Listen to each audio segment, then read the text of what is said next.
Janasena party అధ్యక్షుడు రాష్ట్ర ఉప ముఖ్యమంత్రి పవన్ కళ్యాణ్పై అనుచిత వ్యాఖ్యలు చేశారంటూ జడ శ్రవణ్ కుమార్పై చర్యలు తీసుకోవాలని జనసేన పార్టీ నేతలు పోలీసుల్ని ఆశ్రయించారు.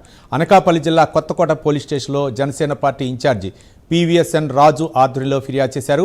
గత నెల 28న ఏలూరులో జరిగిన సభలో జడ శ్రవణ్ కుమార్ చేసిన వ్యాఖ్యలు అభ్యంతరకరంగా ఉన్నాయని, వాటిపై విచారణ జరిపి చట్టపరమైన చర్యలు తీసుకోవాలని పోలీసులకు ఆధారాలు సమర్పించినట్లు జనసేన పార్టీ నేతలు తెలిపారు.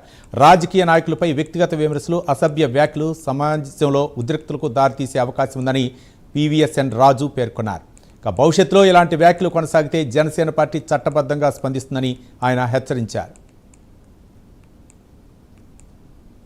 రాష్ట్రంలో జరుగుతున్న వికృత రాజకీయ క్రీడలో భాగంగా ప్రవోక్ చేసి వైసీపీ పార్టీ బ్యాక్ ఎండ్ లో ఉండి యూట్యూబర్స్ ని, ఇన్ఫ్లుయెన్సర్స్ అందరూ వాడుకుంటూ ఈవేళ రాష్ట్రంలో మత విద్వేషాలు రెచ్చగొట్టి కులాల మధ్య, మతాల మధ్య, తరగతుల మధ్య, సొసైటీలో పలు అంతరాలని సృష్టించడమే ఏకైక లక్ష్యంగా జగన్మోహన్ రెడ్డి నుంచి సామాన్య స్థాయి నాయకుడి వరకు ఈ యూట్యూబర్స్, ఇన్ఫ్లుయెన్సర్స్, జడ శ్రవణ్ కుమార్, రావణ్లో వీళ్ళందరూ పేరు నాళ్ళు మాట్లాడుతున్న ప్రక్రియకి ముగింపు వచ్చేసింది. ఈ రోజు ఈవేళ చట్టం తన పని చేసుకువెళ్తుంది, ప్రభుత్వం ఉక్కుపాదంతో నిలిపేస్తుంది. పవన్ కళ్యాణ్ ఎవరి మీద కూడా కక్ష తీర్చుకోవాలని, కక్షపూర్తి రాజకీయాలు చేయాలని లేదు. చేయాలంటే ఈవేళ పవన్ కళ్యాణ్ కోసం మాట్లాడిన మనుషుల్ని ఏం చేయాలంటే చేసి ఉండొచ్చు, పవర్ ఉంది కాబట్టి. కానీ అలా చెయ్యం.